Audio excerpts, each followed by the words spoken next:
1절 말씀. 이스라엘 자손의 모든 족장과 천부장과 백부장과 왕을 섬기는 유사들이 그 인수대로 반차가 나뉘니 각 반열이 24,000명씩이라.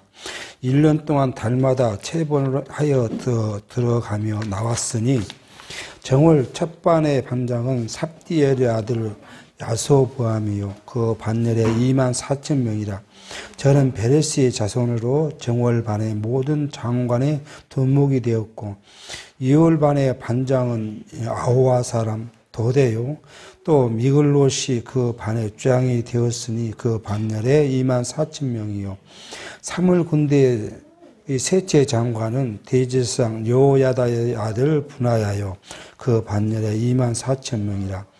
이 분하야는 30인 중에 용사요 30인 위에 있으며 그 반열 중에 그 아들 암미사밧이 있으며 4월 넷째 장관은 요압의 아우 아사헬이요 그 다음은 그 아들 소바단이 그 반열에 24,000명이요 5월 다섯째 장관은 이스라 사람 사무시님 그 반열에 24,000명이요 6월 여섯째 장관은 두고와 사람 이케스의 아들 이란이 그 반열에 24,000명이요 7월 일곱째 장관은 에브라임 자손에 속한 발론 사람 헬레슨이 그 반열에 24,000명이요 8월 여덟째 장관은 세라 족속 후사 사람 시브겐이 그 반열에 24,000명이요 9월 아홉째 장관은 베냐민 자손 아나도 사람 아비에셀이니 그 반열에 24,000명이요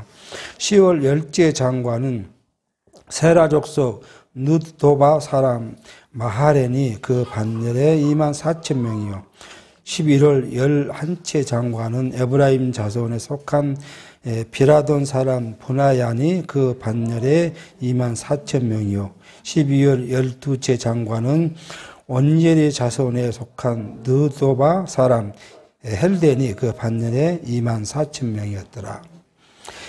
우리는 지금 엿대기 상하를 통해서 다윗 왕조의 계승을 지금 살펴가고 있습니다. 엿대기 상하의 주제가 다윗 왕조의 계승인데 이 계승의 근본적 근거가 어디에 있냐 그러면 뭐죠? 창세기 49장 10절 말씀에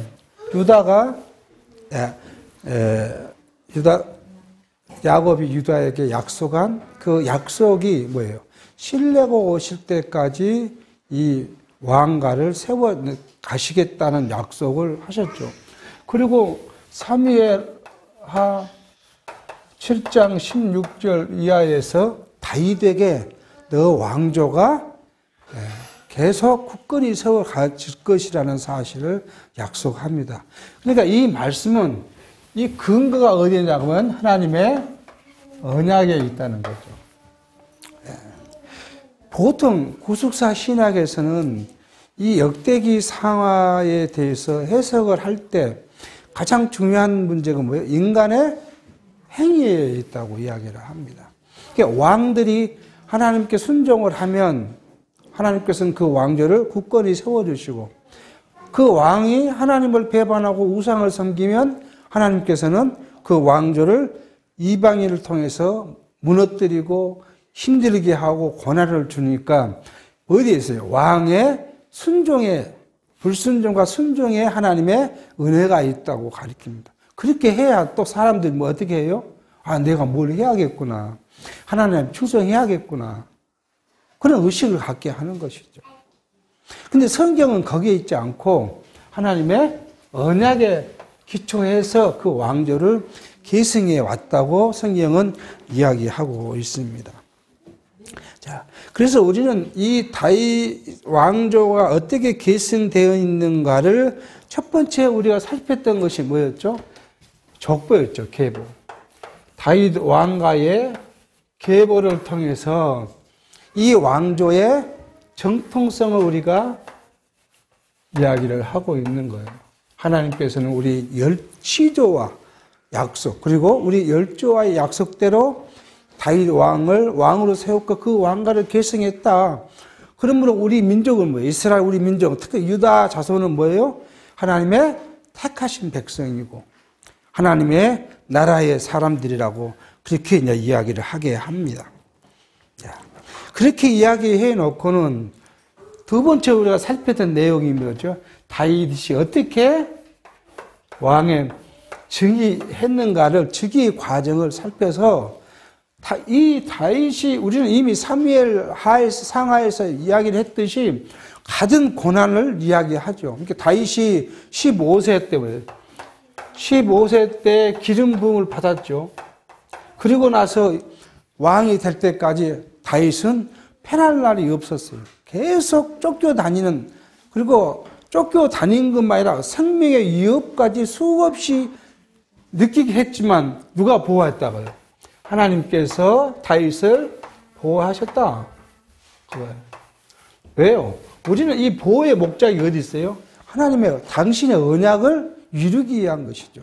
다윗이 이쁘고 착하고 다윗이 하나님을 잘 섬겼고 이런 문제가 아니라 자기가 하신 언약, 이것을 성취하기 위해서 다윗을 보호하셨다는 거예요.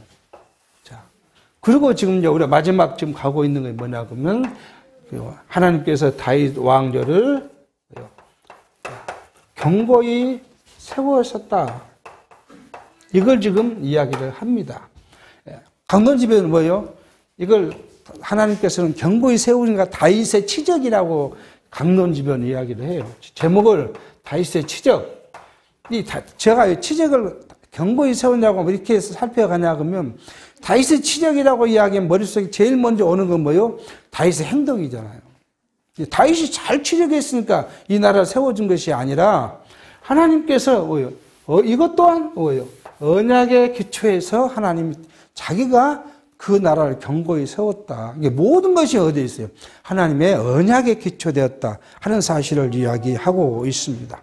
그래서 우리가 이 살폈던 걸 뭐냐면 다윗의 그 주변에 있는 나라의 첫 번째는 뭐요? 여기 세우신 첫 번째는 다윗의 대적들을 진멸시켰죠. 진멸시키고 그 다음에 두 번째 이제 하나님께서는 어떻게 그 나라를 세워져 가고 있냐 그러면 다윗이 뭘 하게 해요? 실수하게 해요. 그리고는 다윗의 실수를 용서해요. 이것도 뭐예요? 다윗이 용서를 구하는 것이 아니라 다윗으로 용서를 구하게 하나님은 하십니다. 뭘로요? 오늘날 타작마당에 천사들이 와서 예루살렘을 다 진멸하려고 칼을 들고 서 있는 걸 다윗을 보게 하고 거기서 다윗이 어떻게 해요? 쫄죠. 쫄아. 내가 왜 있으면 큰일 하겠다. 그러니까 그 선지자를 보내서 여기 하나님의 제사를 지내고 하나님의 자비를 구하고 그렇게 해라. 그래서 거기에 제사를 지냈더니 사자들의 그 진노를 멈추게 하시고 그것이 뭐가 됐다고요? 예루살렘의 성전터가 되게 했다. 근데 그 예루살렘 성전터는 이미 신명기에서부터 계속 그 이야기를 해왔던 그것, 우연이 아니라 하나님은 그게 이제 다윗 이후에 하시고자 한 거예요. 성전을 건축할 것인데 그 성전터가 되게 하신 거예요. 그래서 다윗이 그걸 보고 이게 하나님의 성전터라고 찬송을 하게 하십니다. 그러니까 모든 것이 우연이 아니에요. 하나님의 절대적 계획이시고 그 계획대로 성취되어 가는 사실을 알게 합니다. 그래 놓고는 다윗은 무엇을 하게 해요? 성전을 건축할 수 있는 마음을 줘요. 그런데 하나님께서는 뭐 안 돼요? 설하지 않고 여기 약속했잖아요. 네 아들 때가 와서 성전을 건축할 것이라 그 약속대로 솔로몬이 건축할 것이라는 것을 약속합니다. 그러니까 다윗이 뭐예요? 여기에요. 마음을 다해서 뭐예요? 준비하지요. 성전을 건축하기 위한 준비를 해놓고 그러고는 이제 다윗이 뭐예요? 나이 들어 곧 갈 때가 되니까 정비를 합니다. 왕국을 정비를 해요. 재정비를 합니다. 그래서 우리가 이걸 뭘 했죠? 레위 지파를 정비를 했어요. 네 지파의 각 지파별로 하나님이 준 임무가 있잖아요. 성전을 살 임무. 그것에 대해서 같이 정비를 하고, 그 다음에 레위인의, 여기 이제, 레위인의 각 족속이죠. 족장을 정리를 하고, 그 다음에 레위인의 직무를 정비를 했던 것을 우리가 지금, 지난 시간까지 이야기를 합니다. 그리고 오늘 보고 있는 건 뭐예요? 다윗이 이제 자기 나라를 어떻게 통치할 것인가. 이 통치에 대한 것을 정비합니다. 그게 바로 지금 뭐예요? 12반차를 나누어서 각 한 반차에 24,000명씩 부여해서 한 달에 한 번씩 올라와가지고 모든 정무를 보는 거예요. 오늘 같으면 공무원이 뭐예요? 월급을 받고 1년 내내 일하지만 이때 당시는 11달은 자기 집에 가서 일하고 한 달만 와서 왕을 보필해서 정무를 하도록 그렇게 지금 한 일들을 계속 오늘 이제 1절부터 15절까지 이야기를 했습니다. 그러니까 하나님께서는 이 다윗의 이러한 일들을 왜 성경이 기록하게 했는가 하는 거죠. 기록의 목적이 우리는 분명히 해야 해요. 그러니까 이런 기록의 목적을 살피지를 못하니까 일반 구속사에서 이걸 이해하지 못하니까 항상 이야기하지만 사람의 행위에 대해서 주장하게 된 거죠. 그래서 성경신학은 이건 분명한 목적이 있죠. 하나님의 이 언약이 뭐 됐다고요? 성취됐다. 그것을 우리에게 보여주신 거죠. 그럼 이스라엘 나라의 언약이 성취된 사실이 오늘 우리와 어떤 연관이 있냐 그거거든요. 우리는 이 성경을 통해서 우리와 관계를 한번 살펴봐야죠. 이게 뭐예요? 하나님께서는 이 다윗의 이런 것들이 뭐예요? 오늘 현대를 살아가는 택자들, 성도, 택자의 뭐예요? 삶이에요, 삶. 삶과 같아요. 실수하고, 하나님이 우리 실수를 용서하고, 또 하나님은 우리를 어떻게 하시겠다고, 우리가 그 뜻은 성경에 기록되어 있지 않지만, 우리는 뭘 알고 있어요? 영원하신 하나님께서 창세전 그리스도 안에서 우리를 어떻게 하시겠다는 작정하셨고 계획하신 대로 승리해 가신다. 그걸 우리는 알고 있다는 거예요. 성경신앙은 그걸 주장하고 있는 거니까. 그 뜻대로 성취하셨다는 사실을 뭘로 드렸어요? 구약을 통해서 우리로 하여금 확인시켜주고 있는 거예요. 다윗의 생애뿐만 아니라 다윗의 국가, 다윗의 생애 모든 일들이 하나님의 자기 약속대로 성취하신 것처럼 오늘하고 살아가는 우리 현대의 택자들에게도 하나님께서 뭐예요? 그래서 예배소에서 약속하죠. 그리스도 안에서 우리를 예정한 우리를 그 백성으로 쭉 삼아가는 일들이 뭐예요? 여기서 한 것처럼 우리를 그렇게 하신다는 거예요. 그러니까 우리가 염려할 이유가 없다는 거예요. 육체적인 것은 우리가 고난도 받고 시련도 당하고 역경도 오고 그렇게 하지만 우리 육체 속에 감춰져 있는 중생하고 거듭난 영은 뭐예요? 하나님의 보호 아래서 어디로요? 영원한 나라 갈 때까지 우리를 인도에 가실 거라는 거예요. 우리의 육체는 언제든지 죽게 돼 있어요. 그렇잖아요. 잘 먹고 살든 잘 못 먹고 살든 뭐 육체적으로 행복했든 행복하지 않았든 우리는 다 누구나 때가 되면 죽게 되어 있어요. 그 죽음의 이유는 뭐가 있죠? 그게 우리의 속사람. 본질적인 우리 속사람의 삶이 남아있잖아요. 일반인들도 요즘에 그런 이야기를 많이 해요. 그냥 우리가 죽고 없어질 것 같으면 세상에 뭐 이렇게 살 가치가 별로 없지 않냐. 그래서 우리 삶, 죽은 이후의 생이 뭐냐. 이거에 대해서 고민을 많이 하잖아요. 그래서 각각 종교가 내놓은 이가 있어요. 불교에서는 뭐라고요? 다시 우리가 태어날 거다. 그러니까 우리가 이 생에서 나 잘하면 저 생에 가서도 물로 태어날 거다. 또 이 생에 있는 내 후손이 잘해주면 저 생에 간 우리 부모가 잘 될 거다. 이게 일반적인 종교들이 갖고 있는 미래에 대한 사상이에요. 그래서 이제 그 사상에서 나온 것이 여러 가지죠. 이슬람교는 뭐예요? 내가 잘해야 뭘 한다고요? 그것도 구원받는다고 그러잖아요. 이 사람도요. 근데 이 사람은 뭘 해야 돼요? 율법에 시킨, 자기의 율법에 시킨 대로 잘해야 구원을 받는다는 거예요. 그래서 뭐까지 버려요? 자기 생명까지도 버리잖아요. 뭐, 이 폭탄 안고 가서 죽는 것이 뭐예요? 순교니까. 이렇게 거짓 가르치면 가르친다는 거예요. 우리는요, 이거잖아요. 속사람. 우리 육체가 아닌 우리에게 주어진 거듭나고 중생한 속사람이 하나님의 통치, 이제 요한계시에서 말하지만 하나님의 통치의 나라, 영원한 그 나라에 살게 될 것을, 그때까지 우리를 인도해 가실 것을 누구나 지난번에 한번 말씀드렸지만 모든 사람은 육체가 있으면 여기 뭐가 있어요? 영이 있죠, 영. 근데 일반 사람은 뭐예요? 중생하고 거듭남이 없는 일반 불택자들은 이게 죽었다잖아요. 사형체다. 죽어 없어요. 그러니까 무엇을 목적이에요? 육체가 목적이지만 택자들은요, 이게 살아있어요. 이게 산영, 영이에요.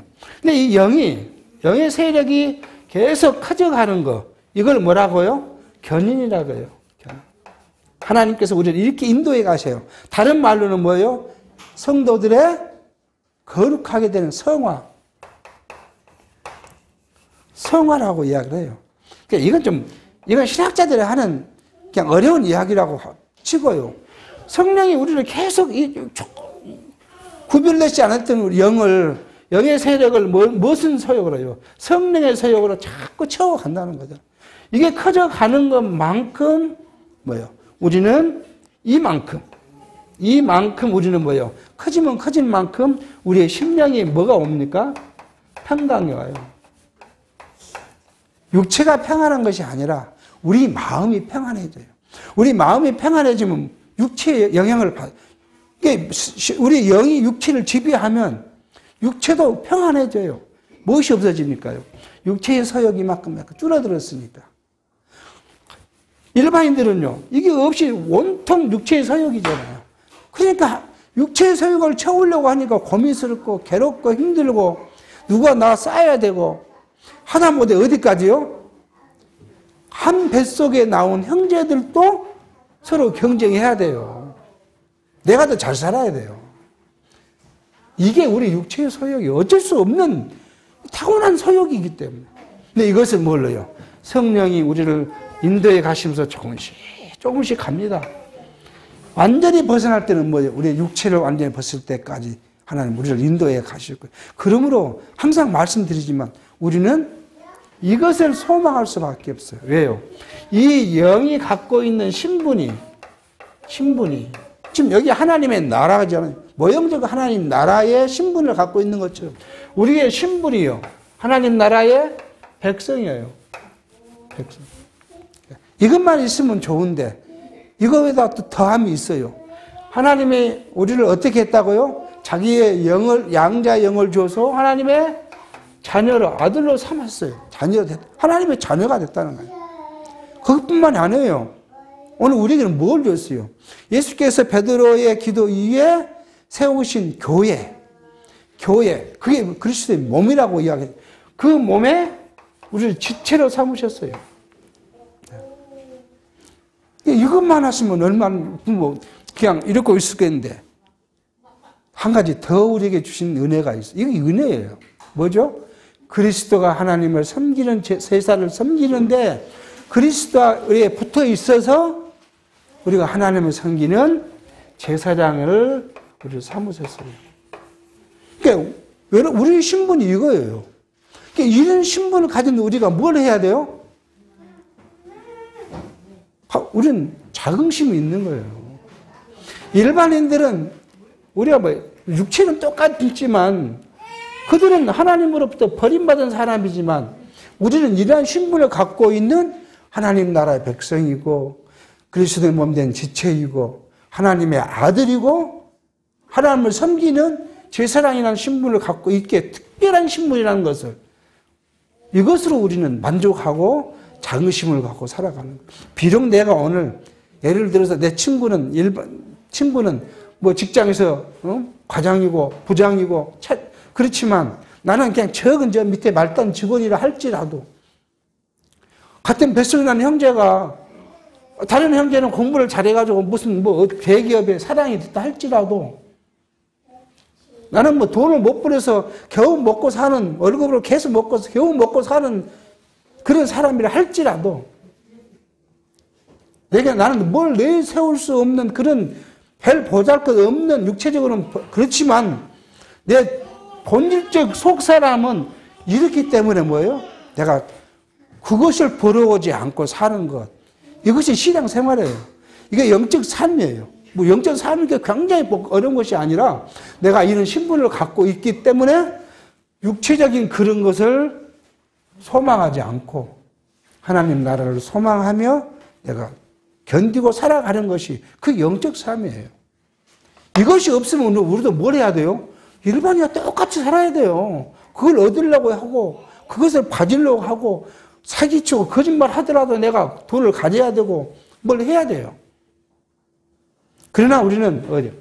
이걸 보니까 이렇게 이루어지는 것을 확인해 보니까 뭐예요? 이 속사람 우리가 그렇게 될 것이라는 것이 확인된다는 거예요. 확인되어지니까 우리가 자부심이 생기는 거예요. 이걸 지금 계속 이야기를 하고 있는 겁니다. 이게 다윗의 나라가 어떻게 견고히 세워졌느냐? 결국 하나님의 언약과 성취를 이루어진 그 과정 속에 있다는 사실을 지금 오늘 이렇게 이야기를 하고 있는데 이 목적이 뭐예요? 언약이 성취됐다는 거예요. 그러므로 하나님이 여러분과 저에게 주신 하나님의 약속이 분명히 성취될 것이라는 사실을 우리가 믿어진 만큼 우리가 감사하는 거고 우리 마음에 평화가 오는 거고 그래서 우리가 찬양을 할 수 있는 것이 거기에 있다는 사실을 그렇게 해서 12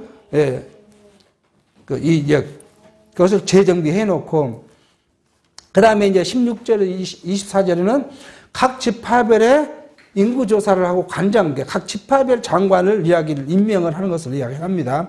16절 이스라엘 지파를 관할할 자는 이러하니라. 루벤 사람의 관장은 시그리의 아들 엘리에셀이요 시므온 사람의 관장은 마아가의 아들 스바다요 네이 사람의 관장은 금무엘의 아들 하사바요 아론 자손의 관장은 사독이요 유다의 관장은 다윗의 형 엘리후요 이사갈의 관장은 미가엘의 아들 오므리요 스불론의 관장은 오바다의 아들 이스마야요 납달리의 관장은 아스리엘의 아들 예레못이요 에브라임 자손의 관장은 아사시아의 아들 호세아요 므낫세 반지파의 관장은 보다야의 아들 요엘이요 길르앗에 있는 므낫세 반지파의 관장은 시가라의 아들 이또요 베냐민의 관장은 아브넬의 아들 야시엘이요 단의 관장은 여로함의 아들 아사헬이니 이스라엘 지파의 관장은 이러하며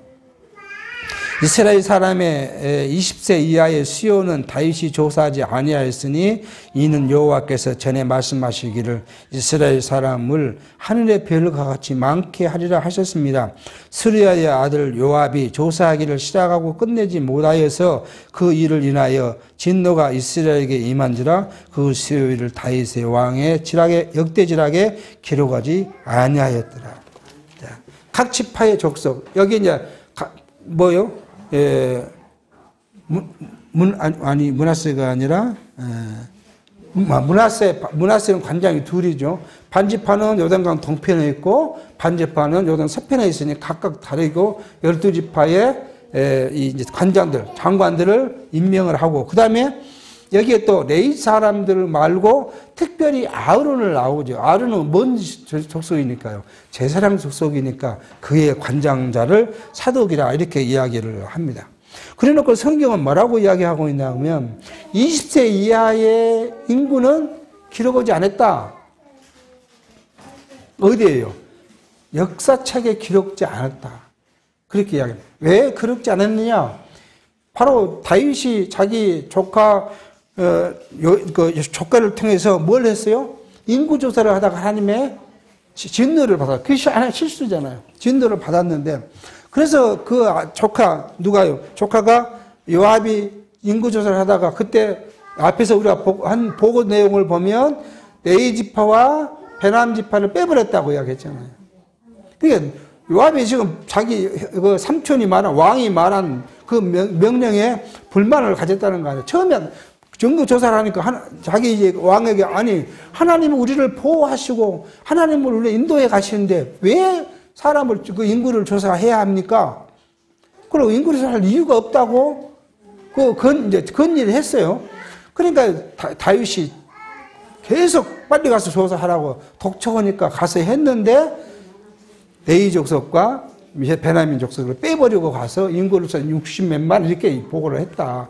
근데 그것이 하나님의 진노를 샀기 때문에 뭐예요? 다윗의 역대 기록, 역사 기록책에는 그걸 완전히 그 기록을 빼버렸다. 그렇게 지금 이야기하고 있습니다. 그리고 이제 뭘 합니까? 다윗의 이제 재정, 행정을 이야기했으면 다윗의 재정을 이야기를 합니다. 25절입니다. 아디엘의 아들 아스마벨은 왕의 곡간을 맡았고 우시아의 아들 요나단은 밭과 성읍과 총과 산성의 곡간을 맡았고 글루브의 아들 에스리는 밭가는 농부를 거느렸고 남아 사람 시므이는 포도를 맡았고 스밤 사람 삽디는 포도원에 소산 포도주 곡간을 맡았고 게데르 사람 바알 하낫은 평양의 감람나무와 뽕나무를 맡았고 요아스는 기름을 맡았고 사론 사람 시드레는 사론에서 먹이는 솥대를 맡았고 아들레의 아들 사밧은 골짜기에 있는 솥대를 맡았고 이스마엘 사람 오빌은 낙대를 맡았고 메롯 사람 여드아는 나귀를 맡았고 하길 사람 야시아는 양떼를 맡았으니 다윗의 재산을 맡은 자들이 이러하더라. 그렇게 해서 다윗이 이제 왕의 재정을 담당한 사람들까지 이야기를 합니다. 자, 지금 계속 뭐예요? 하나님께서는 다윗에게 은혜를 줬는데 어디까지요? 이제 처음엔 제사장, 또는 레위 족속, 그 다음에 다윗을 따라서 정치를 하는 그 행정을 하는 행정인들, 그리고 다윗의 재산을 맡은 자들, 그렇게 이야기를 해놓고 이제는 뭘 할까요? 이제 다윗을 돕는 모사와 그 사람들을 이제 이야기를 합니다. 이 32절입니다. 다윗의 아잡이 요나단은 지혜가 있어서 모사가 되며 서기관도 되었고 항모니의 아들 여이엘은 왕의 아들들의 배종이 되고 아히도벨의 왕의 모사가 되었고 아렉 사람 후사는 왕의 벗이 되었고 분하의 아들 여호야다와 아비아달은 아히도벨의 다음 되었고 요압은 왕의 군대 장관이 되었더라. 그렇게 지금 그 왕을 보필하는 사람을 이야기를 합니다. 자, 이렇게 아잡이란 말은 히브리어로 말하면 사랑을 제일 사랑을 많이 받는 자, 그런 뜻을 갖고 있습니다. 그러니까 쉽게 말해서 이 아잡이 요나단이 지금 이것은 사울의 아들 요나단이 아니고 다른 그러니까 요나단을 이야기를 하는데 이는 다윗의 형의 아들을 지금 이야기하는 것으로 역사학자들은 이야기를 하고 있습니다. 자, 그리고 여기에 보면은 모사잖아, 모사. 모사는 전략가들을 이야기를 한 거예요. 참모들이죠. 참모를 이야기하고 배종은 왕을 움직일 때 수행하는 수행원을 이야기하고요. 그리고 벗이라는 건 뭐냐 그러면 요즘 같으면 뭐라 그러죠? 자문위원이죠. 그러니까 왕을 보필하는 사람들을 다 이렇게 일일이 이야기해서 이렇게 주신 이유는 뭐냐 그러면 다윗의 나라가 뭐였다고요? 견고히 세워졌다. 우리는 이거 다윗 나라 견고히 세워졌는데 성경은 뭐예요? 언약대로 하나님이 성취해 주셨다. 다시 말씀드리지만은 이 사건은 현대 우리를 하나님의 약속대로 그 나라까지 인도에 가실 것이라는 사실을 확인시켜주고 있는 상황입니다. 이렇게 다윗의 이제 나라가 어떻게 됐는가를 다 이야기한 다음에 28절과 28장과 29장에서는 다윗이 이제 죽기 전에 하는 유언을 이야기를 해요. 그 유언은 우리가 한번 꼼꼼히 한번 씹고 되새겨볼 이유가 이게 있습니다. 다윗이 유언을 왜 하고 있는 것이고 그 유언의 핵심이 어디에 있는가? 자, 우리는 그거를 이제 여기서 찾아봐야 해요. 이 다윗의 유언의 핵심은 들어가기 전에 우리가 보는 거면 하나님의 언약이 있으니 자기 아들 솔로몬이 뭐라고요? 언약을 따라서 이 나라가 견고히 세워질 것이다. 계속 계승되어 갈 것이다. 그래 너는 뭐 하라고요? 하나님을 섬기는 일에 전념해라. 그것이 바로 다윗의 유언이고, 또 자기가 찬양을 하는데 29절에 찬양을 하는데 어떻게 해요? 하나님이 자기를 어떻게 이때부터 어떻게 자기를 세워왔던가를 과거를 돌아보니까 뭐예요? 하나님을 찬양하지 않을 수 없다는 거예요. 이 말은 뭐예요? 하나님이 저와 여러분을 이 세상에 보내가지고 이제 사실은 10대는 하나님을 찬양할 만한 그런 감정이 없어요. 똑같이 아직 신앙도 커지지도 않았고 똑같이 육체를 열심히 살아가는데 뭐가 있겠습니까? 20대도 사실은 그래요. 20대 혈기왕성할 때 누가 일해요? 자기가 일해요. 자기가. 30대면요. 그때도 하나님 생각 안 나요. 자기가 그만큼 무엇이 많았으니까. 경험이 많아졌으니까. 그러니까 다 이만큼 산다. 그래요. 그게 보통 사람들이에요. 저도 그렇게 생각하고 살았어요. 40대가 오니까 뭐가 오래요? 그쯤 되면요. 실패가 와요.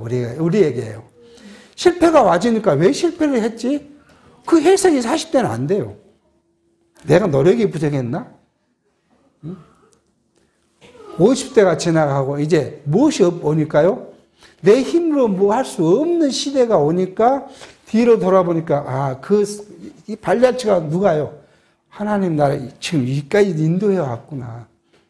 만약에 저는 집에서 가끔 그런 말하고 고백을 하면 하나님 내 뜻대로 해줬다면 나 하나님 모른다고 어디 가서 지금도 내 혈기대로 살고 있을 거예요. 뭐 하나님 내가 이렇게 머리 잘 써서 부자 됐지. 그러고 살 거 아니에요. 뭐 하나님이냐. 그냥 모든 가족이 다 기독교이니까 교회 가요. 찬송하면 부르고 예배하면 오고 오는데 내 삶은 뭐예요? 내가 잘났어. 내가 잘했어.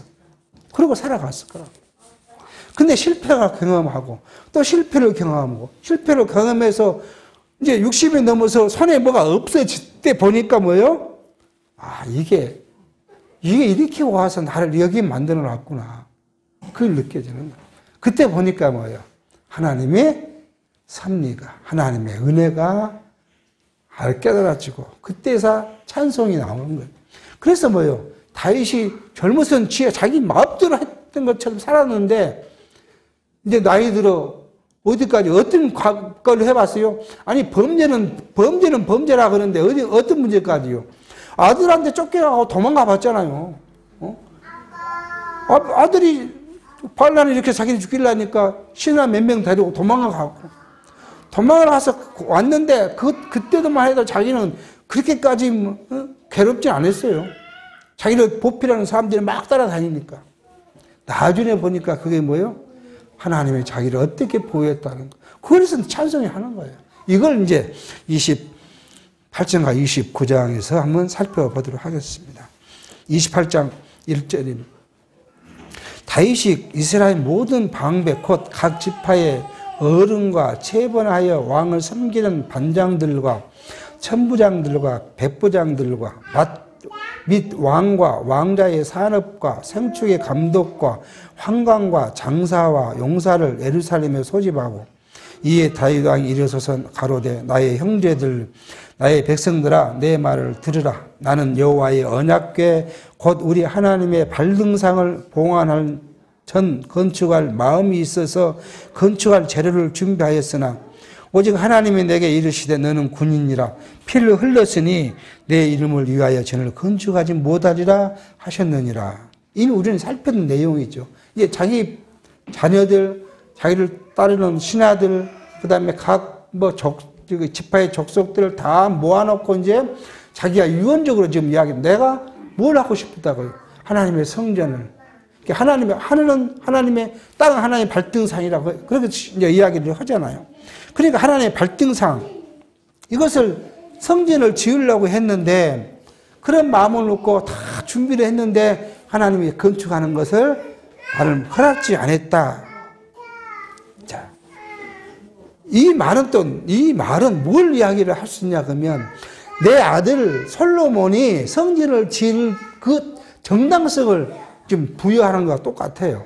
나는 이렇게 지으려고 했는데 하나님이 허락지 않고 내 아들 솔로몬에게 지으라고 했으니까 솔로몬이 성전을 지은 것이 정당성이 있다. 이 이야기를 좀 하고 싶어 하는 것이겠죠.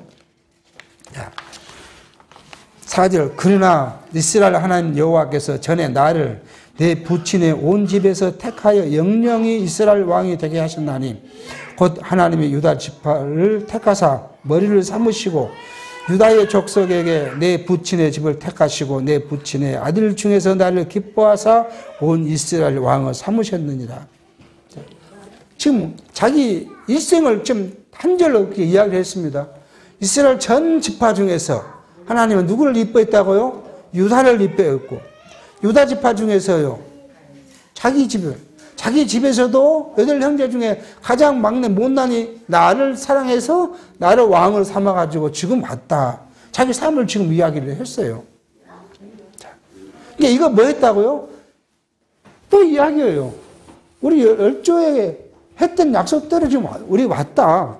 그 이야기를 좀 하고 있습니다. 5절 여호와께서 내게 여러 아들을 주시고 그 모든 아들 중에서 내 아들 솔로몬을 택하사 여호와의 나라 위에 앉혀 이스라엘을 다스리게 하려 하실세. 내게 이르시기를 내 아들 솔로몬 그가 내 전을 건축하고 내 여러 뜰을 만들리니 이는 내가 저를 택하여 내 아들을 삼고 나는 그 의비가 될 것임이니라. 이거 어디에 약속했어요? 여기서 약속했잖아요. 약속을 이렇게 했다.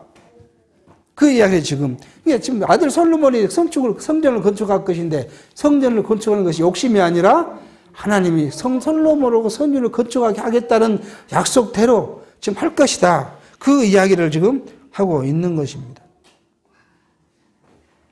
이 말씀을 다시 정리하면 첫 번째는 뭐였다고요?